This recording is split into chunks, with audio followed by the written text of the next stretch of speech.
I believe, came from Mary about distribution of water, and I thank you very much for the question. I will say first that we are doing a lot, but I will try to give some summary detail of what we're doing. Our water program for Lagos is in short, medium, and long-term phases. The short-term end of what you have seen so far is the decision to provide 15 mini water works across Lagos. Each of those mini water works gives us the capacity of 2 million gallons of water per day. Out of the 15 that we set out to do, 8 of them have been completed. We have handed over 7, which means that we have added 14 million gallons of water per day to the existing stock, about which I will say a word or two. The remaining 7 are in various degrees of completion, and I believe that before the end of this year, all the 15 should be up and running. Now, what that will give us is a total additional capacity of 30 million gallons of water per day for the state. As an additional short-term measure, we decided to improve on the power supply to Iju and Admian waterworks. Iju and Admian waterworks have a combined capacity of about 115 million gallons per day. But for a long time, they have only been able to deliver about 40 million gallons of water a day because of the lack of power supply. Now we have installed a 12.5 megawatt independent power supply facility there, and Iju and Admian are now giving us 105 million gallons of water in addition. And simply by installing that power facility, we are saving 1.5 million naira daily that we used to buy diesel in that place for Lagosians. Now, with the increased stock of water supply, each of the 15 mini water works that we built has a 5-kilometer reticulation attached to it to aid distribution. Each of those 15. So, the one in Ajegule has a 5-kilometer reticulation around it. The one in Magodo has a 5-kilometer reticulation. The one in Mende also has, and so on and so forth. What we are now moving on to is to bring private sector participation in so that they can take specific catchment areas and enumerate, decide what the requirement for piping and connection is. But let me also say that some of the complaints that we have gotten have indicated some compromise within tenements.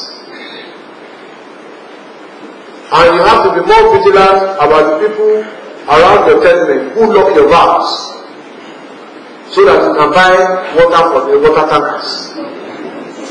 I've resolved a few cases like that by telephone with the water corporation. So if you have problem of water connection, please call the Lagos State Water Corporation. They will come and have a look, because in places where we don't have sufficient reticulation, we are experiencing sabotage. Connivance in the community who lock valves and deny you access. Meanwhile, there is access and there is water in the system. The water supply in the system has improved tremendously, and more people who had existing connections should get water, even as we increase the expansion of the water distribution facility. The second and medium-term phase of our plan for water is to accelerate the completion of phase 2 of Virginia, so that the people of the Jew, Agege, and the immediate environs of the raw water intake can have power. Because what happened when the Jew was built was that it was built to serve Victoria Land and the Korea and Zulere. So it's so ironic that the people closest to the water don't have water. They just use a maize pipe. And this happened long before I was born. Maybe the solution will never when it happened. But as in your phase 2, we'll certainly give water now to the catchment area. And what we also want to do is to build Odumola in Embe. If we get Odumola up and running, then we can take Victoria Land and Ikoyi off to Iju and Adino and concentrate it for the mainland. These are our water plans for medium, short, and long term. I do hope that I have provided some answer questions this time. I do agree that our land administration procedures can always be better, but it's a two-way thing as well. But it's important to share with you what we think are the challenges. What used to be done in ledgers, records that used to be kept in ledgers when we were 500,000 people, cannot continue to be kept that way to still respond to the demands of 18 million people. You now need automation to be efficient. And it's important to understand that. That computerization process started from the last administration is going on. But you have to understand that land administration doesn't just end with buying a plot of land. From there, you want planning approval. From there, you will need transportation check. From there, you need to interface with waste management. And you may need to interface with Ministry of Health, depending on what you want to use the land for. And therefore, it's not just enough to computerize lands. You have to create a handshake between lands and all the other departments, so that the processes that used to be done in files can be done electronically. Now, it's not just enough to do that. You have to sit with the people who do these processes, to take briefs from them, from top to bottom, and use that brief to develop a software that you want to program into the system.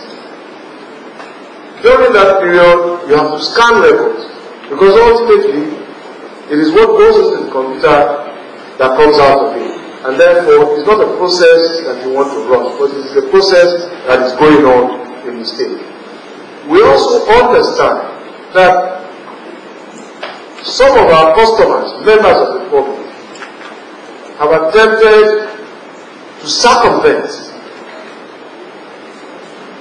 our process. Because oftentimes, things that should start from the ministry start from the governor's office. And this is something that I like to share on this day as the most important consideration. Oftentimes, land matters should be resolved in the land registry. And I want to appeal to all of us to allow the system work for us.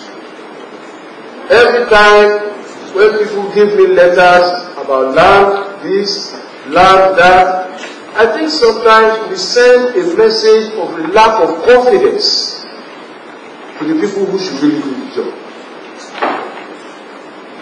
And I think I want to make a public appeal here. So let us all interact with that system, interrogate that system, and let it work for us. I believe that it can work. We have demonstrated that many things we either thought would not work have worked. Let us engage that system, because I meet with the members of the Land Bureau at least once a month. We met yesterday at our monthly meeting, interrogating ourselves. What are we doing well that we should continue to do in land administration? What are we doing badly that we should get rid of? We are reviewing cost of land, we are reviewing processes of land, and one of the things we will be doing at our next meeting, because we are having an emergency meeting concerning land administration, is that we conducted a poll which tells you we are self-examining ourselves. We conducted a poll and we are not too pleased with the results that we got about the impressions from our customers, the members of the board, because we see this as a business. And one of the questions they asked was, if I were the governor of Lagos, what would you do? And I said to every member of